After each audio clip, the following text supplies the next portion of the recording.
Hello, my name's Hilary Garratt and I'm the Chief Operating Officer and Executive Nurse for NHS Tameside and Glossop, which is your local NHS.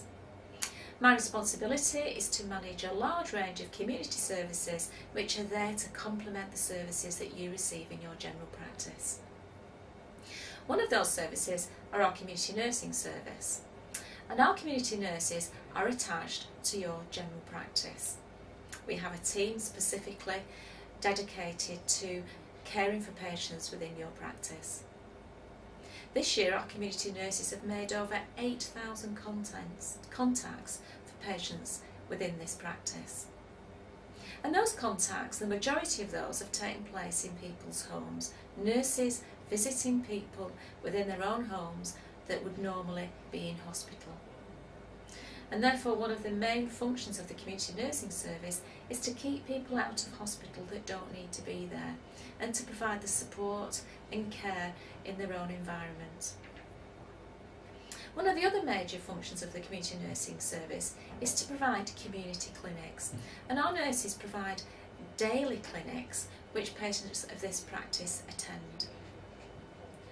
The range of interventions or services provided at the clinic range from, example, doing ear syringing, that can be quite simple, that can be quite complicated, right through to managing quite complicated wounds.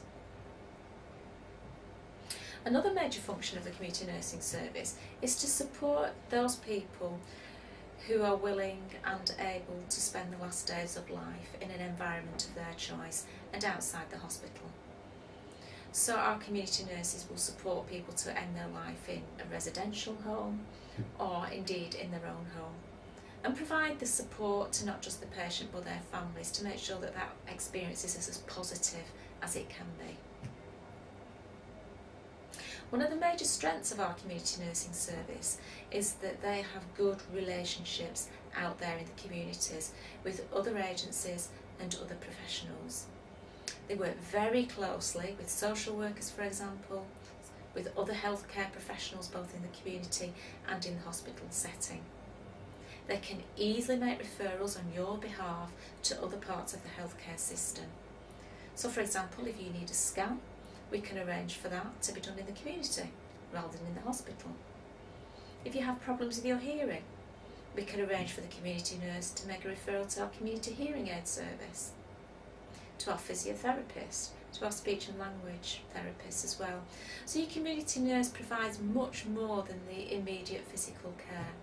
They can very often be the conduit whereby you get other health services as well. So our community nurses are attached to your practice, they work very closely with your GP and other professionals that are in the practice, and they're there for you to use whenever you need them.